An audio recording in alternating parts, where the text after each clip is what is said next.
Assalamualaikum warahmatullahi wabarakatuh. Kembali lagi di YouTube channel Ibu Naili.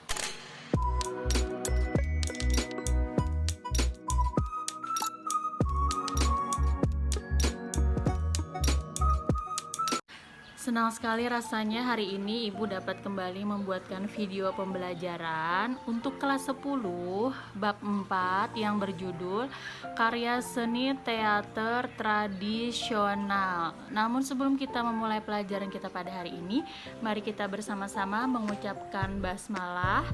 Bismillahirrahmanirrahim. Semoga pelajaran kita pada hari ini berjalan dengan baik dan lancar dan kalian dapat memahami materi yang Ibu berikan. Oke, sebelum kita lanjut, Ibu mau tanya dulu, siapa di antara kalian yang suka nonton drama? Oke, yang suka nonton drama silahkan boleh kalian komentar di bawah di kolom komentar. Nah, jadi di sini kita akan membahas materi tentang teater. Teater itu adalah sebuah drama. Namun drama yang sering kita saksikan pada sekarang ini seperti di bioskop atau mungkin sinetron-sinetron di televisi itu adalah teater yang sifatnya modern. Nah, hari ini kita akan membahas teater tradisional. Apa saja materinya? Oke, sebelumnya Ibu akan menjelaskan dulu bahwa seni teater adalah salah satu jenis kesenian berupa pertunjukan drama yang dipentaskan di atas panggung. Secara spesifik, seni teater adalah sebuah seni drama yang menampilkan perilaku manusia dengan gerak, tari, nyanyian yang disajikan lengkap dengan dialog dan akting para pemainnya. Setiap daerah memiliki teater yang berbeda-beda. Dalam pertunjukan teater terdapat beberapa unsur yang harus diperhatikan. Pada pembelajaran berikut akan dijelaskan unsur-unsur yang terkandung dalam karya seni teater tradisional. Pengertian teater. Teater dalam arti luas adalah sebagai tontonan yang dipertunjukkan di depan orang banyak. Misalnya wayang golek, lenong, akrobat, sulap, reog, dan lain-lain. Sedangkan dalam arti sempit, teater adalah kisah hidup dan kehidupan manusia yang diceritakan di atas pentas. Disajikan oleh orang banyak dengan media yaitu percakapan, gerak, dan laku dengan atau tanpa dekor. Didasarkan pada naskah tertulis dengan iringan musik, nyanyian, dan tarian. Dapat disimpulkan bahwa teater adalah salah satu bentuk kegiatan manusia secara sadar menggunakan tubuhnya sebagai unsur utama untuk menyatakan dirinya yang diwujudkan dalam suatu karya seni atau seni pertunjukan. Teater ditunjang dengan unsur gerak, suara, bunyi, dan rupa yang disajikan dalam cerita pergulatan tentang kehidupan manusia. Selanjutnya unsur-unsur drama. Di sini ada 9 unsur drama, yaitu yang pertama adalah tema. Tema adalah pikiran pokok yang mendasari kisah drama. Pikiran pokok ini dikembangkan sedemikian rupa sehingga menjadi kisah yang menarik. Tema dapat diambil dari berbagai permasalahan di kehidupan. Tema bisa sangat beragam, mulai dari percintaan, keluarga, lingkungan alam, penyimpangan sosial dan budaya, sejarah, sampai politik dan pemerintahan. Unsur yang kedua adalah amanat. Penulis sebaiknya memanfaatkan keadaan kehidupan di masyarakat sebagai sumber ide atau gagasan. Ide tersebut dapat diperoleh lagi agar lebih menarik. tetapi tetap harus dapat dipertanggungjawabkan. Merekayasa ide secara logis juga diperlukan untuk menyampaikan pesan moral, sehingga selain mempunyai daya hibur, kisah yang ditampilkan juga mempunyai nilai pendidikan. Nah, seperti itu seharusnya kita kalau misalkan menonton film atau sinetron, jangan hanya dijadikan sebagai tontonan saja, tetapi juga harus kita jadikan sebagai tuntunan. Unsur yang ketiga dalam teater adalah plot. Plot adalah rangkaian peristiwa atau jalannya kisah drama. Plot biasanya terdiri dari konflik yang berkembang secara bertahap, dari sederhana hingga kompleks sampai pada penyelesaiannya. Unsur yang keempat yaitu karakter atau penokohan. Karakter adalah keseluruhan ciri-ciri jiwa atau kepribadian seorang tokoh dalam kisah drama. Ada beragam jenis karakter yang bisa terdapat dalam suatu kisah drama. Penokohan dapat digolongkan menjadi tokoh protagonis, antagonis, dan tritagonis. Unsur yang kelima adalah dialog. Dialog adalah percakapan antar tokoh yang bersamaan dalam suatu gerak atau adegan untuk merangkai jalannya kisah. Dialog harus dapat mendukung karakter tokoh, mengarahkan plot, dan mengungkapkan hal-hal agar tersirat pada penonton. Unsur yang keenam adalah setting. Setting adalah keadaan tempat dan suasana terjadinya suatu adegan, baik di atas panggung maupun di lokasi syuting. Penata setting harus jeli mengkomposisikan perlengkapan yang terbatas agar mendapat keadaan yang maksimal. Dalam teater, setting mempunyai 3 unsur, yaitu sebagai berikut. Yang pertama, setting tempat, yaitu berhubungan dengan lokasi di mana cerita itu berlangsung. Yang kedua, setting ruang, berhubungan dengan ruang terbuka atau outdoor dan ruang tertutup atau indoor. Dan yang ketiga adalah setting waktu, berhubungan dengan waktu berlangsungnya seperti pagi, siang, sore, maupun malam. Dan unsur yang ketujuh dalam teater adalah bahasa.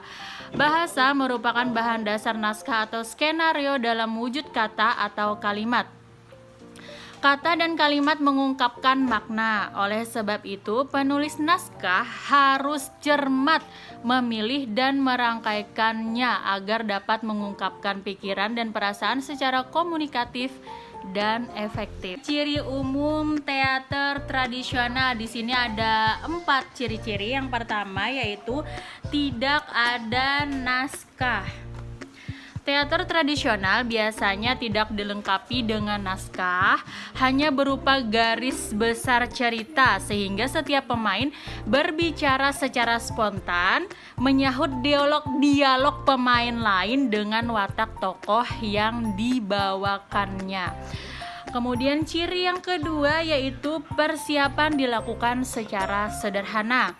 Maksudnya adalah persiapan singkat dan sederhana, mengingat para pemain tidak menghafal dialog, melainkan mengenali garis besar cerita, sehingga biasanya tidak ada jadwal latihan rutin.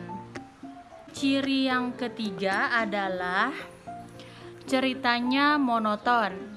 Cerita teater tradisional biasanya monoton atau tidak memiliki keragaman cerita. Biasanya cerita diambil dari cerita rakyat daerah setempat seperti dongeng, hikayat, cerita kepahlawanan daerah setempat.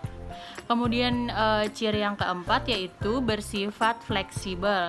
Teater daerah bisa dilakukan di mana saja, tidak terikat oleh tempat pertunjukan tertentu, bahkan boleh dikatakan menyatu dengan masyarakat.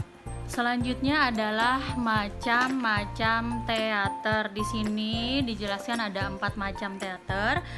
Yang pertama ada teater rakyat, yaitu teater yang didukung oleh masyarakat kalangan pedesaan.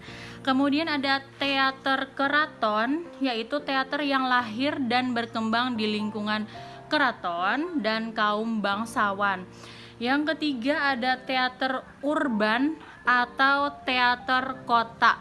Teater ini masih membawa idiom bentuk rakyat dan keraton. Dan yang terakhir, yang keempat adalah teater kontemporer, yaitu teater yang menampilkan peranan manusia bukan sebagai tipe melainkan sebagai individu. Pembahasan selanjutnya yaitu teater tradisional Nusantara. Jadi apa saja teater tradisional yang ada di Nusantara kita? Yang pertama yaitu ada teater dari Jawa. Teater dari Jawa seperti Wayang Wong, itu dari Jawa Tengah dan Yogyakarta. Kemudian Longser dari Jawa Barat, Jipeng dari Betawi, Lenong dari Jakarta, Ludruk dari Jawa Timur, Dampu Awang dari Kediri, Jingger dari Banyuwangi, Gelipang dari Madura, Topeng Cirebon dari Jawa Barat, Ogel dari Jawa Barat juga, dan Banjet juga dari Jawa Barat. Kemudian ada teater dari Bali seperti Dramagong, kemudian Arja. Lalu ada teater dari Sumatera yaitu Bangsawan dari Riau, Randai dari Minangkabau, Malelang dari Padang, Dul Muluk dari Sumatera Selatan, Makyong dari Sumatera dan Riau. Nah, kemudian ada juga teater dari Kalimantan yaitu Wayanggung Kalimantan Selatan, Mamanda juga dari Kalimantan Selatan, dan ada juga teater dari Wor dan Papua. Oke, karena kita berasal dari Kalimantan Selatan, jadi tugas kalian untuk murid-murid ibu kelas 10 Madrasah Alia Ubudiyah adalah sebutkan teater dari Kalimantan Selatan. Jadi sebutkan teater dari Kalimantan Selatan. Silakan kalian jawab aja, langsung chat ke WA ibu. Oke, materi selanjutnya yaitu unsur-unsur karya teater. Nah, di sini akan dibahas mengenai 5 unsur. Yang pertama yaitu naskah. Naskah adalah karangan yang berisi cerita atau lakon. Kemudian unsur yang kedua yaitu pemain. Dalam pertunjukan teater, pemain memegang peranan penting karena pemain adalah orang yang memperagakan suatu cerita. Lalu unsur yang ketiga adalah sutradara. Sutradara merupakan pimpinan utama kerja kolektif sebuah teater. Yang keempat ada tata artistik. Nah, tata artistik di sini yaitu meliputi tata panggung, tata rias, tata busana, kemudian tata suara dan tata lampu. Kemudian unsur yang terakhir atau yang kelima yaitu penonton. Penonton berperan sebagai apresiasi dan penilai pertunjukan teater. Keberadaan penonton dapat menjadi tolak ukur kesuksesan suatu pertunjukan. Jadi suksesnya suatu pertunjukan teater itu dapat kita lihat dari banyak atau sedikitnya jumlah penonton. Kalau misalkan penontonnya banyak, berarti teaternya berhasil, sukses, banyak yang suka. Tapi kalau penontonnya sedikit, berarti teaternya kurang bagus sehingga kurang diminati oleh masyarakat. Materi selanjutnya ialah menampilkan pertunjukan teater. Apa saja yang dilakukan sebelum menampilkan pertunjukan teater? Yang pertama yaitu persiapan. Nah, untuk persiapan itu diawali dengan menyusun panitia penyelenggara. Panitia itu biasanya terdiri dari pimpinan produksi, kemudian ada sekretaris, bendahara, dan seksi-seksi lainnya. Yang kedua ialah menyusun naskah drama. Apa saja naskah drama? Yang pertama yaitu memilih materi, lalu menentukan tema, menyusun watak, penggolongan materi, dan penulisan naskah. Yang ketiga yaitu memilih pemain. Jadi di sini harus benar-benar pemainnya dipilih agar sesuai dengan apa yang ingin dipentaskan.